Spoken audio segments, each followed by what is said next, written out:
Aloha guys, I'm here with Dennis Sloan, who is the Director of Bereavement Services for Hospice of Kona. And today we're here at a very special event where they're hosting families that are grieving, that are going through a hard time. Dennis, do you want to walk us through the event that you guys are hosting tonight? Definitely, and just thank you so much for being part of it and adding so much. These videos are amazing. What you do is amazing for the community, so thank you so much. But yeah, so this is our annual Circle of Remembrance. It's through Hospice of Kona, and really it's an opportunity for us to give back to the community and be able to support one another, especially when it's concerning death and dying. And oftentimes when people are grieving, it can feel very alone. And we're meant to grieve as a community. We're not meant to grieve alone. So it gives us an opportunity to grieve together and to support one another through some very difficult situations and times. It's an amazing event that we have here. The community really comes together and helps support it. We have people come out every year to perform and to sing and to speak. And to really just share and make it special. We have our local Post-20 American Legion, the DAV, the GRTC that come out and help out with the veterans portion to honor our veterans who have died. And usually we have about 250 in attendance or who sign up, and many more names than that to read. But it's an opportunity for us to remember our loved ones, to honor them, their lives, their legacy, and we really focus on saying their name and breathing life back into who they were and who they are to us, and keeping that life alive. By doing so, we're able to talk story to each other and share photos and the memories that we have of our loved ones, and just be that support for each other. And you don't have to be affiliated with hospice to come. Most of the people who do come are just in our community.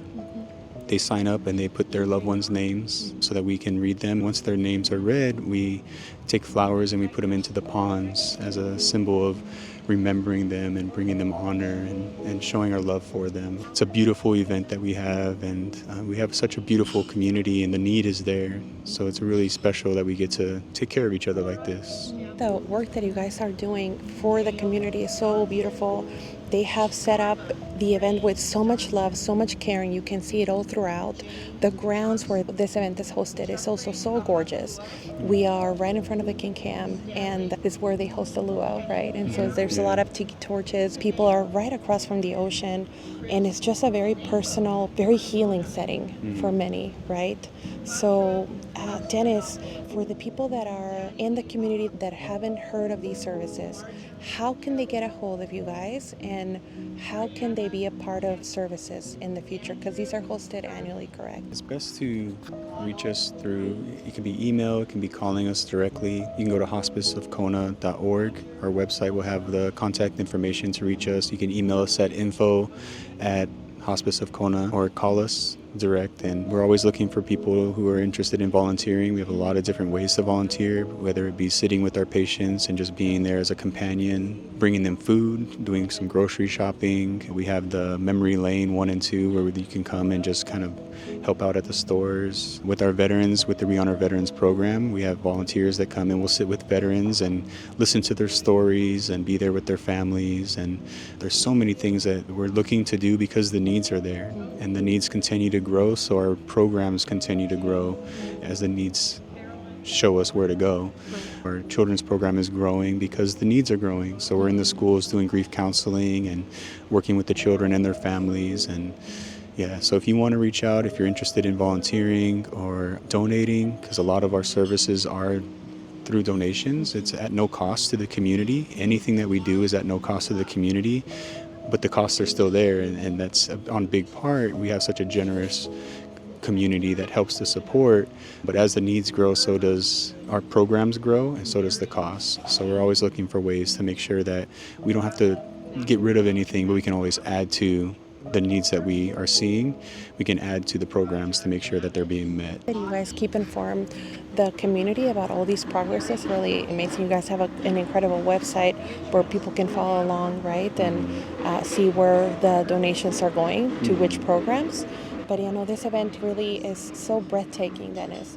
I thank you so much for you, for the board, and for everybody involved for putting this together so that the community or people that are even moving here or people that live here have a space to honor their loved ones, right? Safe environment and in a place where they feel supported to do so, right? Right, yeah.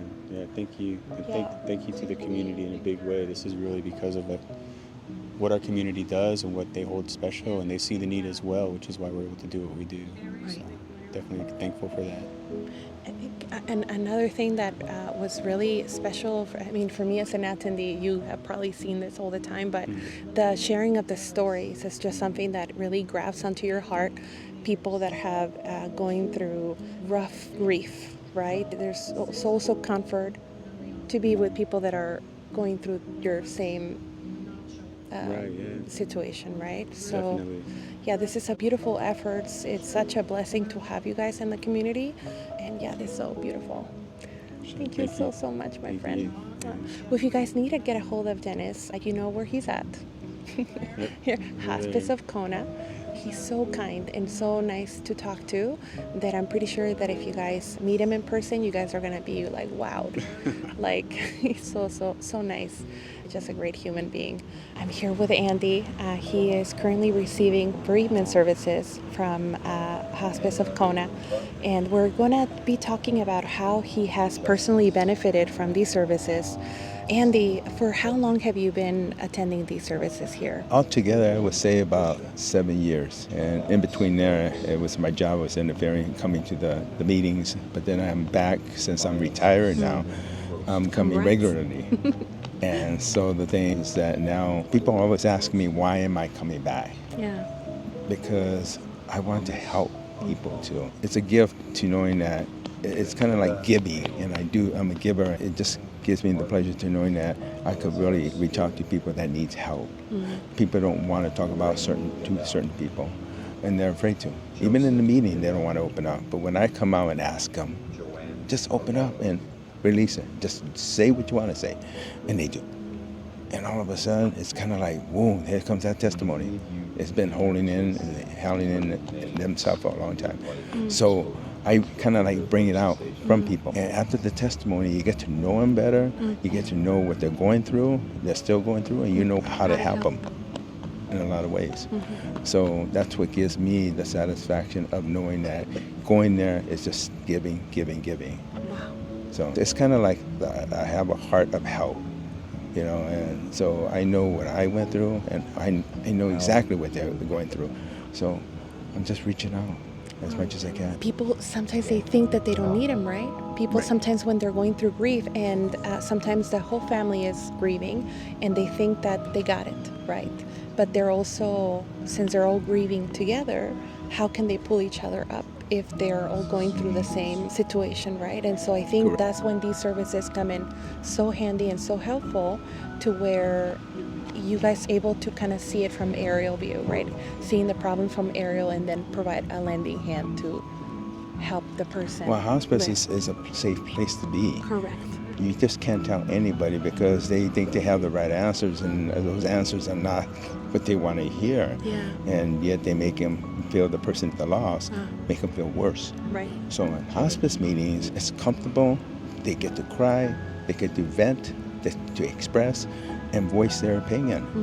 And yet we're not judging. Cry all you want, speak all you want. It's just a place where you want to be. Right. Because our hospice, I was lost for so many years. So many years. My son passed away in '88. I was lost for way over 20 years. And, I thought I had it, but when I got here, I found out about hospice. I was so happy to come and see what it's all about. It's so satisfying to knowing that I could feel comfortable in a place. Now, I get to see people in the island, meeting people, not in a meeting, but then talking story, getting together. Right. And they're just happy just to see me. I'm happy to see them. Right. That's how it is over here on the island, Right. And I just love it. Thank you so much for being a light to a lot of people, and for sharing your story, and for just being part of this community that Kona Hospice has kind of created. My pleasure. It was so nice meeting you as well. Same here. Same here. All right, guys, aloha.